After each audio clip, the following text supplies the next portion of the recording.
الله الرحمن الرحيم نحمد ونصلي على رسول الكريم أما بعد فأعوذ بالله من الشيطان الرجيم بسم الله الرحمن الرحيم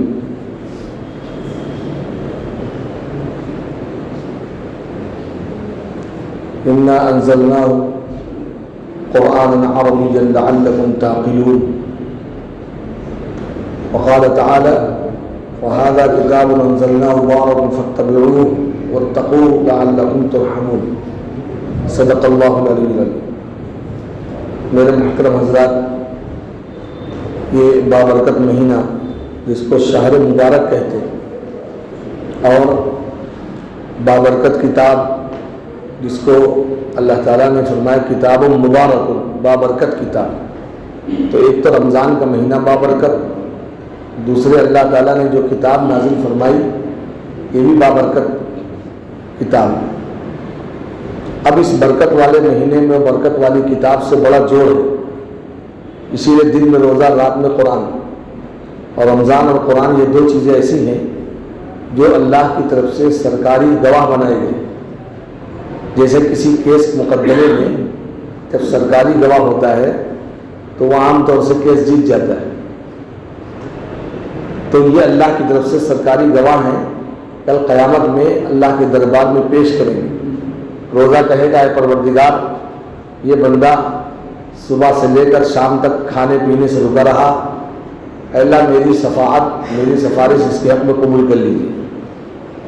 ایسے ہی قرآن کہے گا کہ اے پروردگار اس کو عشاء بعد نیند آ رہی تھی لیکن یہ تراویح کھڑے ہو کر سنتا رہا، تو قرآن کی شہادت اور رمضان کی شہادت یہ دونوں گواہیاں اس بندے کے حق میں قبول کی جائیں گی اور اللہ تعالیٰ پھر اس کی بخشش کر دیں گے۔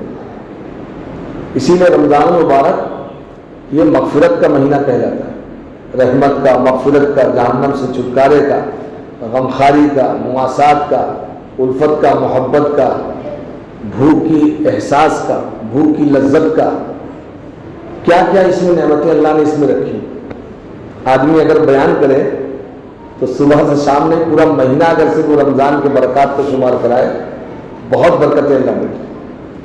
تو اب ہمیں اس بات کی کوشش کرنا ہے یہ گواہ جو ہے کبھی پھسلنے نہ پائے۔ اگر گواہ مثل کا تو منہ موڑ لیا اس نے تو پھر آپ کا کیس الٹا ہو جائے۔ یہ رمضان کا روزہ ہمارے لیے شہادت تو دے گا لیکن اس گواہ کو ایسا پابند اور مضبوط بنائے رکھیے، ایسے انداز سے روزہ رکھیے کہ یہ روزہ قیامت میں شہادت دے ہمارے لیے، ورنہ اگر رمضان ہمارے خلاف گواہی دے دے تو ہماری پکڑ ہو جائے گی۔ ابھی گواہ بدل جائے تو کیس بدل جائے گا تو پھر آدمی جیل چلا جائے گا۔ اسی لیے رمضان کا روزہ ایسا رکھا جائے کہ جیسے کھانے پینے سے ہم اور آپ رکے رہتے ہیں ایسے گناہوں سے بھی رکے رہتے ہیں، کیونکہ اللہ تعالیٰ نے حلال چیزوں پر پابندی لگا کر کے حرام سے بچانا چاہتے ہیں، ورنہ کھانا پینا تو ابھی رات میں حلال تھا، اب دن میں کہاں کھا پی رہے ہیں۔ تو پتہ یہ چلا کہ اللہ تعالیٰ انسان میں صلاحیت کیپیسٹی اور استعداد پیدا کرنا چاہتے ہیں کہ اس میں گناہ سے بچنے کی صلاحیت پیدا ہو جائے۔ تو یہ سرکاری گواہ جو ہے رمضان مبارک اس کو صحیح طرح سے گزارے۔ حدیث میں آتا ہے کہ اس روزے دار کے روزے دار کی کوئی حیثیت نہیں ہے جس روزے میں اس نے جھوٹ بولنا نہیں چھوڑا، اور پتہ ہے روزہ بھی رکھ کے جھوٹ بھی بول رہا ہے، غیبت کر رہا ہے، غلط۔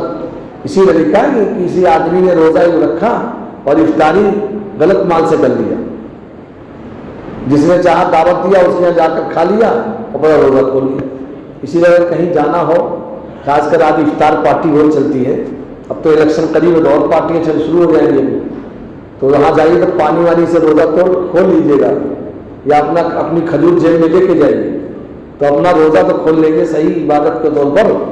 اس کے بعد پھر آدمی مجبور ہوتا ہے کہیں اولا نہ جائیے، لیکن اگر جانا مجبوری تو یہ راستے ہیں، تو میرا روزہ ہم پہ قیمتی بنا۔ ایسے قرآن کریم کو اہتمام سے سنیں، یہ نہیں کہ بس قرآن کو جو ہے پتہ چلا عام طور سے امام صاحب جب رکوع میں جانے لگتے تو پیچھے والے رکوع چلے گئے، ورنہ پیچھے اللہ کیا ہے باتیں کرتے رہتے ہیں، مسکراتے رہتے ہیں، پتہ نہیں کیا کیا کرتے ہیں۔ دیہاتوں میں تو باقاعدہ لوگ بیڑی پینے چلے جاتے ہیں پہلی رکعت میں، عجیب صورت ہے، شہر میں ایسا نہیں کرتے۔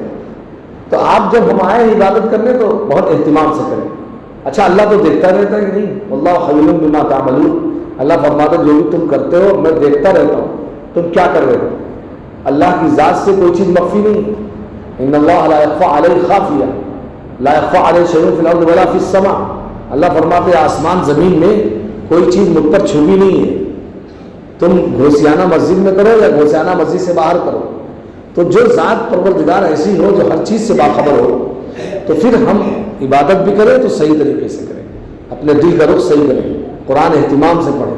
تو یہ دونوں گواہ جو ہے انشاءاللہ قیامت میں ہمارے حق میں گواہی دیں گے, اور پھر اللہ تعالیٰ اس بندے کی بخشش کر دیں گے. تو کریں گے نا اہتمام.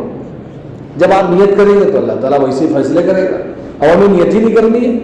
جیسے آج کل بیان تو بہت ہوتے ہیں, ممبروں پہ تقریریں ہو رہے ہیں, لیکن کہتے ہیں نا کہ پرچوں کی بات سر پر پرنانا وہی گرے گا جہاں پہلے گزرا تھا. تو جیسے آج کل بیانات, تقریریں اور وعظ و نصیحت, اب ہر جگہ گوگل پہ جائیے, سوشل میڈیا پہ جائیے, سب تقریریں ہو رہے ہیں, لیکن عملی دنیا میں آپ دیکھیے سب زیرو. جیسے مثلاً اللہ فرماتے ہیں کہ بھائی جب تمہارے ماں باپ میں کسی کا انتقال ہو جائے تو اس کی جائیداد پراپرٹی میں سب کا حصہ مقرر ہے وہ دے دیا کرو. لڑکی کا کتنا, لڑکے کتنا, سب دے دیا کرو. تو کوئی دیتا ہے؟ بہن کو کوئی دے رہا ہے؟ حکم تو بہت دن سے سن رہے ہیں. اب کیا کیا حکومت نے, کہا یہ مسلمان عمل نہیں کرے گا, ایسا کرو برابر سرابر دلوا دو تو خود ہی وہ شریعت پہ آ جائے گا. تب حکومت کیا پاس کر رہی ہے کہ ایسا کرو کہ لڑکا لڑکی کا حق برابر ہو. اب لڑکی اگر دعویٰ کر دے گا تو برابر ملے گا. اب حکومت کیا کر رہی ہے, جیسے شوہر کا انتقال ہو جائے تو بیوی کو اگر اولاد موجود ہے تو 8واں حصہ ملے گا, ورنہ 1/4 ملے گا شوہر کی پراپرٹی میں. اب دیکھا کہ لوگ اس کو دے ہی لے رہے, تو ایک ظالم حکمراں مسلط ہو گئے. اس نے کیا کیا, ساری جائیداد پراپرٹی بیوی کے نام کر دی ہے. اب بھاگ کے مولوی تلاش کر رہا ہے کہ مفتی صاحب ہم شرعی اعتبار سے وراثت تقسیم کرنا چاہتے ہیں. اب ہم لوگ پاس مسئلے آنا شروع ہو گئے. جب اس کو نقصان محسوس ہونے لگتا ہے تو وہ شریعت کی بات کرتا ہے. شریعت تو ہر حال میں چلنا ہے, چاہے نفع ہو چاہے نقصان ہو, ہر حال میں شریعت پہ چلنا ہے. اب بتائیے مسلمانوں جیسے تہجد گزار, اوابین, سب کرنے والے مل جاتے ہیں, بڑی بڑی تسبیح پڑھنے والے مل جائیں گے, لیکن آپ بتائیے کھیتوں کے میڑ محفوظ نہیں, راستوں کے چکروٹ محفوظ نہیں, مکان بڑھا کے بناتے ہیں, اپنی دہلیز ایسی بڑھا دیتے ہیں کہ گزرنے والے کو تکلیف ہوتی ہے. کیا ایمان کا یہی تقاضا؟ مسلمان تو اسے کہتے ہیں کہ راستے سے تکلیف دہ چیز کو ہٹانا چاہیے, کہ اپنا راستہ بڑھا دیا اور ہر گزرنے والے کو تکلیف ہوتی ہے. اس کا کون حساب دے گا؟ حدیث میں آتا ہے کہ ناجائز طریقے سے ایک بالشت اگر کسی زمین پر قبضہ کر لیا تب وقاللہ سبع عددین, اللہ تعالیٰ اس کو 7 طبق کا توق بنا کر کے اس کے گلے میں پہنائے. اللہ ہم سب کی حفاظت فرمائے. یہ معمولی گناہ نہیں ہے, بہت بڑا جرم ہے. اسی لیے آدمی نماز کا اہتمام کر لے, بہت زیادہ اوابین, چاشت, اشراق نہ پڑھے, تسبیح نہ پڑھے, چلے گا, لیکن حقوق کی ادائیگی اگر نہیں کیا ہے تو قیامت میں سارے حقوق دینے پڑیں, اور نہیں ہوں گے آپ کے پاس تو آپ کی نیکیاں اس کے کھاتے میں ڈال دی جائیں. بھائی اپنا پیسہ آپ دوسرے کھاتے میں ڈالیں گے, لیکن اپنی نیکیاں دوسرے کھاتے میں لوگ پہنچاتے رہتے ہیں, غیبت کر کے, مال حرام مال غصب کر کے, مختلف طریقے سے لوگ نیکیاں پہنچاتے ہیں. اس لیے شریعت میں آپ دیکھیے اور صحابہ کی زندگیوں کو مطالعہ کریے تو بہت زیادہ عبادتیں نہیں ہیں, لیکن کسی کو تکلیف نہیں پہنچاتے تھے, کسی کو اذیت نہیں, کسی کو دکھ نہیں, اپنے زبان سے, کردار سے. اسی لیے میں 8 منٹ ہو گئے, 10 منٹ کی بات ہے, 2 منٹ اور سن لیجیے کہ مسلمان کہتے کسے ہیں. اللہ کے رسول صلی اللہ علیہ وسلم نے مسلمان کی شان بتائی, مسلمان کی تعریف فرمائی. فرمایا المسلم اخو المسلم, مسلمان مسلمان کا بھائی. اب جب بھائی تو کیا کرنا چاہیے؟ لا یخونہ ولا یکذبہ ولا یخدعہ, مسلمان مسلمان کے ساتھ خیانت نہیں کرتا, مسلمان مسلمان کو دھوکہ نہیں دیتا, مسلمان مسلمان کے ساتھ جھوٹ نہیں بولتا. المسلم من سلم المسلمون من لسانہ ویدہ, مسلمان میں کہ جس کے ہاتھ سے, زبان سے سارے مسلمانوں کو سلامتی ہے. سب سے بہترین مسلمان کون ہے؟ جو آپس میں سلام کو عام کرے. ایک صاحب کہنے لگے مفتی صاحب محلے میں رہتے ہیں اور محبت نہیں آپس میں. تو میں نے کہا حضور صلی اللہ علیہ وسلم کا نسخہ آپ کو بتاتا ہوں کہ اللہ کے رسول نے فرمایا لا تدخلوا الجنۃ حتی تحاببتم, تم جنت میں نہیں داخل ہو سکتے جب تک کہ آپس میں پیار محبت نہ کرو. تو صحابہ پوچھنے کے اللہ کے رسول محبت کا پیدا کرنے کا طریقہ کیا ہے؟ تو آپ سے فرمایا افشوا السلام وتحاببتم, سلام کو عام کرو, پیار ہو جائے. گڈ نائٹ, گڈ مارننگ, ان سے پیار نہیں پیدا ہوگا. لفظ السلام کہیے, اللہ تعالیٰ نے لفظ سلام دیا ہے آسمان سے, السلام علیکم، تم پر سلامتی ہو، بیماریوں سے آفتوں سے بچ جاؤ، یہ دعا ہے کسی کی، اور سامنے والا بھی کہے گا وعلیکم السلام، تم پر بھی سلامتی، تو ایک دوسرے کو جب سلام پہنچائیں گے تو پھر ماحول سلامتی کا اور محبت کا پیدا ہو جائے گا۔ لیکن صرف افشو السلام ہی پہ نہ رہو، حدیث میں آتا ہے وَأَطْعِمُوا الطَّعَامَ، اور کھلاؤ بھی، یعنی زبانی ذواقت تو مت کرو، کبھی کبھی ایک دوسرے کو کھلاؤ، جیسے آج کا زمانہ افطاری کا ہے۔ افطاری کا مطلب یہ نہیں کہ آپ پارٹی کریں، آپ ایک دو آدمی پکڑ لیجئے اور بھائی چلیے ہمارے افطاری کر لیں، اور اس مسلمان کی ذمہ داری ہے کہ ایک بلانے والے کی بلانے کو قبول کرے اور جائے، یہ سنت ہے رسول اللہ صلی اللہ علیہ وسلم۔ بہرحال آپس میں انسانیت، الفت، محبت کے ساتھ رہنے کی ضرورت ہے، اور اسی کی تربیت کی ضرورت ہے۔ آج دنیا تعلیم کا بہت زور زارہ، میں نے کل پوچھا ایک صاحب سے، میں نے کہا یہودی سے بڑھ کر کوئی پڑھا لکھا ہے؟ اسرائیلی سے بڑھ کر کوئی تعلیم یافتہ ہے؟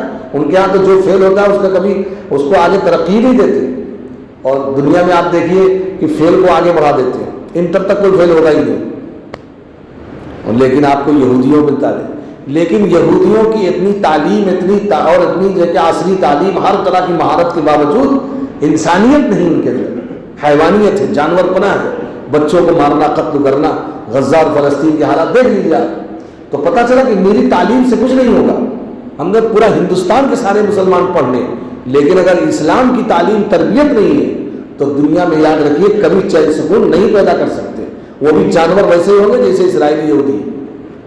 اللہ ہم سب کو سمجھ دے، بہت زور لگاتے کہ تعلیم، ارے بھائی کتنی تعلیم، وہ تو بڑے پڑھے لکھے ہیں، تو صرف تعلیم نہیں بلکہ تربیت بھی اس کی ضرورت ہے۔ اگر تربیت نہیں ہوگی تو ہماری بچیاں گھروں سے بھاگ کر غیروں کے ہاتھ میں جائیں گی، ہم روک بھی نہیں پائیں گے، واقعات پیش آنا شروع ہو گئے کتنی تیزی سے۔ اس لیے اللہ تعالیٰ سے دعا کرے اللہ تعالیٰ اس بابرکت رمضان میں ہم سب کو ہر طرح کے شر سے بچائے، اور ظالمین کے تسلط سے، اور ظالم حکمرانوں سے، اور اللہ تعالیٰ ان نافرمان و باغیوں سے نجات نصیب فرمائے، اور انصاف پسند حکمراں اللہ مقرر فرمائے۔ اللہ کے اختیار میں بھائی ملک و سلطنت اللہ ہی بانٹتے ہیں، لیکن کم سے کم دعا تو کر سکتے ہیں رمضان میں۔ وآخر دعوانا الحمد للہ رب العالمین۔